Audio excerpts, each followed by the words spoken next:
En el extremo sur de Chile, donde los ríos corren libres entre montañas, glaciares y bosques milenarios, nació uno de los conflictos ambientales más importantes de nuestra historia, el caso Hydro Aysén. Todo comenzó en el año 2006, cuando las empresas Endesa y Colbún presentaron un ambicioso proyecto energético. Su idea era construir 5 represas hidroeléctricas en los ríos Báquer y Pascua, ubicados en la región de Aysén, una de las zonas más puras y menos intervenidas del país.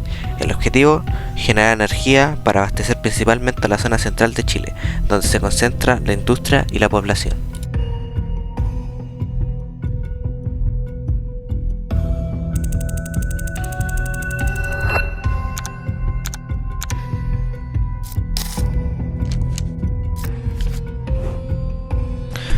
¿Por qué se impulsó Hydro Aysén?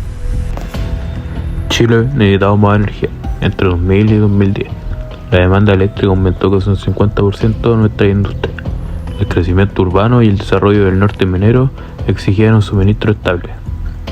El proyecto Hydro Aysén se presentó como una oportunidad para usar los recursos naturales del país, en especial el agua, de forma eficiente y renovable. ¿Y cómo funcionaría exactamente el proyecto? Planteábamos construir 5 represas hidroeléctricas en la región de Aysén, aprovechando el caudal de los ríos Báquer y Pascua, los más poderosos de Chile. Juntas podrían generar más de 2.700 megawatts, casi el 30% de la energía que el país consumía en ese momento.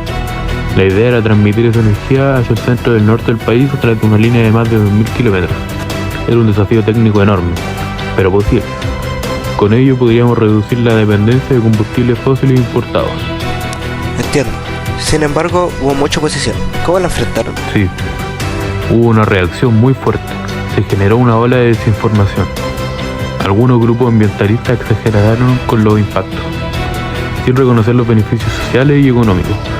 Nuestra propuesta incluía compensaciones ambientales, programas de reforestación y desarrollo local, pero el debate se volvió emocional.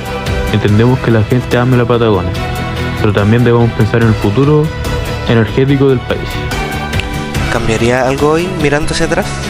Tal vez comunicar mejor, escuchar más a las comunidades desde el principio, pero sigo creyendo que la hidroelectricidad es parte del futuro de Chile. Ojalá encontremos una manera de equilibrar progreso y conservación sin que una parte destruya a la otra.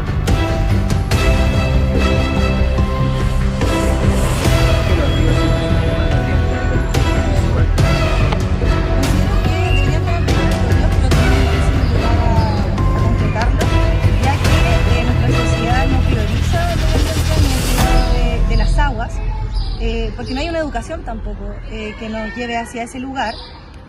Considero que debería ser legal o deberían modificarse las leyes para que los ríos y el medio ambiente fuera cuidado de una manera mejor. Considero que la educación es importante y que debería ser desde la infancia y que deberíamos partir con lo más básico, que es el reciclaje, que en algunos colegios todavía no se da, y que hay grupos familiares que tampoco lo desarrollan, pero creo que para poder entender cómo funcionan los ecosistemas, el medio ambiente, el cuidado del agua, debemos como internalizarnos en esa información a través de la educación. Creo que es lo más importante. Lo demás todo pasa por momentos. Creo que va a haber momentos en que algún gobierno lo tome y otros gobiernos no, dependiendo del interés político y económico. A ver, derechos propios igual que las personas, no creo, porque hay cosas que tienen que ver con las personas. Tenemos derecho a la educación, a la vida, a un trato respetuoso, pero sí deben tener derechos para su mantención, es decir, debe haber un derecho sobre quién ocupa el río, cómo se utiliza ese río, si hay un río que se ve que está, no sé, por ejemplo, hace mucho tiempo el río Mapocho era horrible, asqueroso, olía mal, hubo todo un trabajo con respecto a cómo recuperarlo. Hay un proyecto de Mapocho pedaleable, se puede bajar, se puede convivir con ese sistema. Ya ha favorecido otro, o ha favorecido al río que viene más limpio, que hay de la limpia social.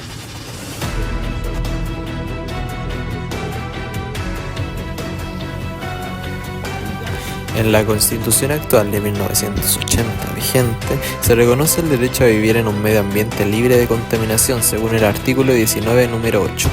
El Estado debe velar por la protección de la naturaleza, pero no se reconoce a los ecosistemas como sujeto de derecho.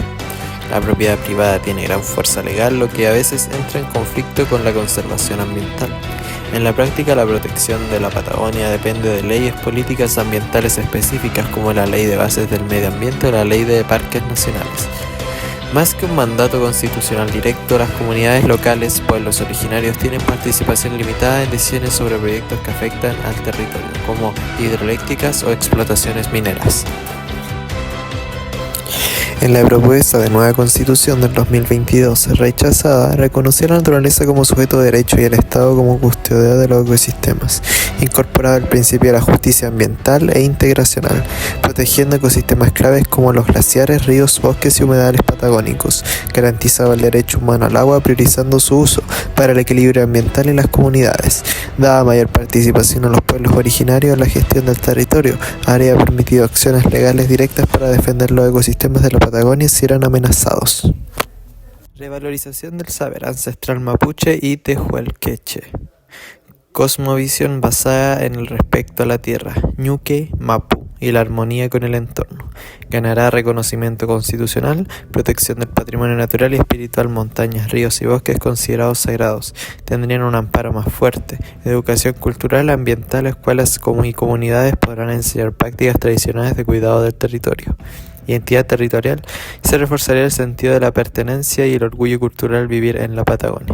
Impactos económicos, fomento del turismo sustentable, parques, reservas y comunidades podrían generar empleos ligados al ecoturismo, guías y artesanías, economías locales sostenibles, valorizaciones de productos patagónicos, miel, lana, pesca artesanal, agricultura ecológica, atracción de investigación verde.